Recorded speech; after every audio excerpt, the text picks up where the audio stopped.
Salut la team, j'espère que vous allez bien, ici Cédric. Je sais, ça fait longtemps que je n'ai pas fait de vidéo, mais je suis toujours présent. Alors, comme c'est écrit dans le titre, aujourd'hui, on va parler un petit peu d'alimentation spéciale, prise de masse musculaire. Parce que là-dessus, il y a beaucoup d'erreurs au niveau de l'alimentation.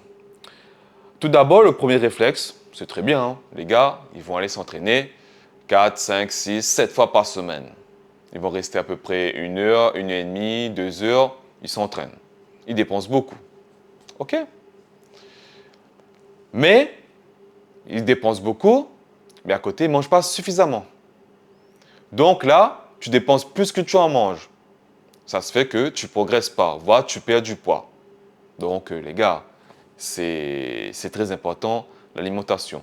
L'alimentation, c'est la fondation de tout, carrément.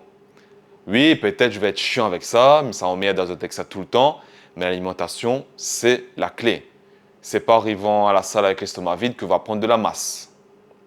Parce qu'on entend souvent les gars dire, qu'on pose plein de questions justement dans cet objectif-là. Genre le matin, quand ils mangent, des fois, c'est un petit café ou c'est un petit biscuit, le midi, un petit barquette, le 4 heures, un petit gâteau, après s'entraîner, le soir, ils mangent un petit peu de riz s'endormir. Non, c'est pas ça l'alimentation prise de masse musculaire. Non, non, non, non, non. C'est être en surplus calorique et respecter chaque jour un quota de calories. Et c'est la partie là qu'on va prendre de la masse. Parce que si vous ne toujours pas en surplus calorique, il ne marchera pas. Après, pas fini. Il faudra aussi choisir tes aliments de manière stratégique. Et comme dit les aliments, c'est les produits non transformés, bien sûr, c'est les produits 100% naturels. Par exemple, on aura besoin surtout des glucides. Mais au niveau des glucides, il faudra faire des choix stratégiques. Prenons l'exemple de la patate douce et le riz cru. 100 g de patate douce, c'est un aliment très dense qui équivaut 20 g de glucides. Le riz cru, quand c'est cuit, après ça gonfle, on est d'accord, 100 g de riz cru, ça équivaut 79 g, je crois, un truc comme ça, de glucides, voire 80 ou 75, à peu près. Du coup, tu vois déjà là, 100 g de riz cru et 100 g de patates douces crues, le riz beaucoup plus haut. Et surtout, le riz, c'est un aliment beaucoup moins dense. Du coup, ce sera plus facile à consommer, à digérer quand tu vas justement manger tout ça. Parce que pour avoir le même quota patates douces vers le riz, il faudra consommer plus de patates douces et bonjour à la digestion, hein. Mais il ne faut pas que tu arrives aussi à la salle ballonné. Il faut vraiment faire des choix là-dessus. Je crois que les gars oublient cette partie-là aussi, même s'ils me disent mange sainement. Après, prenons un autre exemple que les gars oublient souvent. C'est les lipides. Des lipides, ça c'est vraiment le truc à ne pas négliger en prise de masse musculaire. Pourquoi?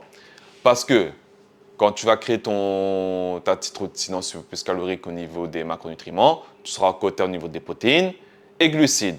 Et le reste des calories, il faudra compléter les gars. Et ça, c'est les lipides, le secret. Pourquoi le lipide, c'est très important? Parce que 1 g de lipides équivaut 9 calories. Et 1 g de glucides et de protéines égale 4 calories. Donc, on voit bien que 1 g de lipides est beaucoup plus calorique que les protéines et les glucides. Donc, à ne pas négliger, c'est vraiment à mettre dans son alimentation prise de masse musculaire. Maintenant, le choix au niveau des aliments pour les lipides, ça aussi c'est stratégique. Par exemple, 20 g de noix de cajou et 20 g d'huile d'olive. 20 g de noix de cajou, ça équivaut à peu près 10 g de lipides. Et 20 g de l'huile d'olive, ça équivaut à 20 g de lipides. Tandis que les noix de cajou, il faudra mâcher, digérer. Et l'huile d'olive, tu n'as pas besoin d'avoir faim pour en consommer. Limite, tu prends une cuillère à soupe, tu bois, et ça passe nickel, ça coule. Et c'est des calories faciles. Donc, il faudra plus prendre l'huile d'olive, le riz, et là, c'est des calories faciles et ce sera plus facile aussi à digérer. Tu auras un meilleur confort. Donc voilà. Ça, je voulais vraiment insister sur le choix des aliments aussi. Mais après, il y a plein d'autres aliments aussi à prendre en compte dans une prise de masse musculaire. Mais pour ça, il faut avoir des connaissances, évidemment. Il faut s'intéresser à la nutrition. Donc voilà la petite vidéo du jour que je voulais te partager sans script. Hein. J'ai fait ça en mode avec mon petit cœur, mes connaissances et mes compétences. Mais t'avais fait une vidéo en express pour surtout comprendre que l'alimentation prise de masse musculaire est très très important. Ok? Si on a des questions sur l'alimentation prise de masse musculaire, n'hésite pas à mettre un petit commentaire sur la vidéo pour échanger. Pense à partager la vidéo, ça fait toujours plaisir. Abonne-toi, active les notifications. Je te dis à bientôt pour une prochaine vidéo. On nous retrouve.